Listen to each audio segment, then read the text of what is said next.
بزرگ تھے، یہ نہر کنارے وضو کر رہے تھے، تو کئی دنوں کے فاقے تھے، کیا دیکھا کہ پانی کی سطح پر بہتا ہوا ایک خوش نما سیب آیا، تو اشتہا غالب ہوئی، اس کو پکڑا اور کھا لیا۔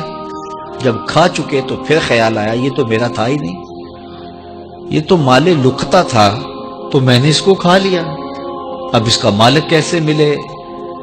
جس سمت سے پانی آ رہا تھا اس سمت سفر شروع کر دیا۔ کئی دنوں کی مسافت کے بعد دیکھا کہ ایک باغ ہے جس کی شاخیں اس پانی کی طرف لٹک رہی ہیں، سمجھ گئے کہ یہیں سے گرا ہوگا اور میں نے کھا لیا۔ خیر باغ میں پہنچے، مالک سے ملے، کہا کہ یوں میں نے ایک سیب کھا لیا ہے اور میرا غالب گمان یہ ہے کہ اس باغ کا وہ سیب تھا، تو میں معافی مانگنے آیا ہوں، یا پھر بتائیں کہ اس کا ہرجانہ کیا ہوگا۔ جب مالک باغ نے یہ بات سنی، وہ بھی صاحب نظر تھے، سمجھ گئے یہ تو کوئی در یگانہ ہے، یہ تو کوئی گوہر یکتا ہے، تو تیور بدل لیے، کہا ایسے تو نہیں معافی ملے گی۔ کہا حضرت کیسے ملے گی؟ کہا 12 سال تک میرے باغ کی گوڈی کرنا پڑے گی۔ اللہ اکبر، اور ایک شرط اس کے علاوہ ہوگی۔ کہا ٹھیک ہے، میری غلطی تو معاف ہو جائے گی نا، 12 سال تک باغ کی گوڈی کرتے رہے۔ ایک دن فرمانے لگے وہ صاحب باغ جو تھے کہ سیب توڑ کے لاؤ، مہمان آئے ہیں، تو وہ سیب توڑ کے لائے تو وہ کچے ہی تھے، تو کہا تم 12 سال ہو گئے ہو سیبوں کے باغ میں رہتے ہوئے، تمہیں پتہ نہیں کہ کچے سیب اور پکے سیب کیسے ہوتے ہیں؟ کہا حضرت مجھ سے قسم لے لیجئے 12 سال میں ایک دفعہ بھی نظر اٹھا کے سیبوں کی جانب نہیں دیکھا، ایک سیب کھایا تھا، میں تو اس کی سزا بھگت رہا ہوں، میں تو گوڈی کرتا ہوں، اوپر کبھی نظر بھی میں نے نہیں اٹھائی۔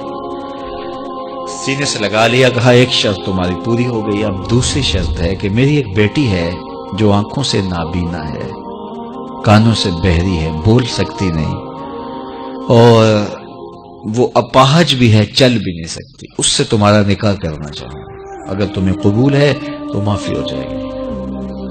کہا ٹھیک ہے جی قبول ہے، میرا گناہ معاف ہو جائے، میں زندگی کاٹ لوں گا، کوئی بات نہیں ہے۔ خیر نکاح ہو گیا۔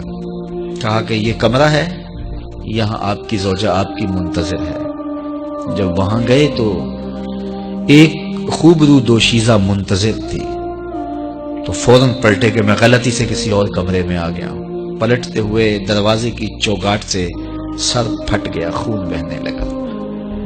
جب باہر آئے تو صحن میں پہنچے تو وہ بزرگ وہاں تھے۔ کہا کیا ہوا؟ کہ حضرت ایک غلطی کی سزا اتنی کاٹی، اب کہیں دوسری غلطی نہ ہو جائے، وہ تو کوئی اور ہے خاتون۔ کہا وہی تمہاری زوجہ ہے۔ تو میں بتاؤں کہ وہ بہری کیوں ہے؟ آج تک اس نے غیر محرم کی آواز نہیں سنی۔ تو میں بتاؤں کہ وہ بول کیوں نہیں سکتی؟ آج تک اس نے غیر محرم سے کلام نہیں کیا۔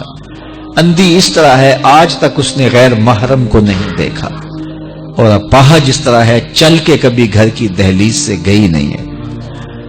تو اس خاتون کا جب نکاح ہوا اور پھر ان سے اللہ نے ان کو ایک بچہ دیا جس کا نام ہے الشیخ عبد القادر جیلانی۔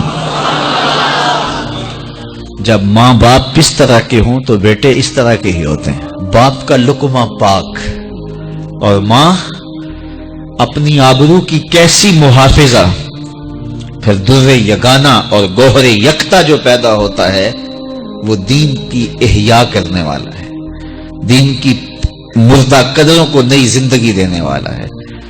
حضرت ملا علی قاری لکھتے ہیں کہ حضور غوث اعظم جب مجلس واعظ کرنے بیٹھتے تو 70 ہزار کا اجتماع آپ کے مجمع میں ہوتا، اور عمومی طور پہ اللہ کی رحمتوں کے حوالے سے بات کرتے، اور جس دن آپ اللہ کے قہر، غضب اور جلال کی بات کرتے کئی جنازے اٹھتے۔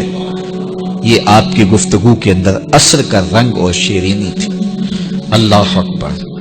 تو باپ دیکھیے کہ رزق کے معاملے میں کتنا محتاط ہے، اور ماں دیکھیے اپنی عصمت کی کتنی حفاظت کرنے والی ہے۔ مائیں بچوں کی تربیت کرتی ہیں، ماؤں کے ذریعے سے پاکیزہ صرف بچے جنم لیتے ہیں، تو لہٰذا ماؤں کو اچھی تربیت کا حامل ہونا چاہیے تاکہ وہ آگے اچھی تربیت خود کر سکے۔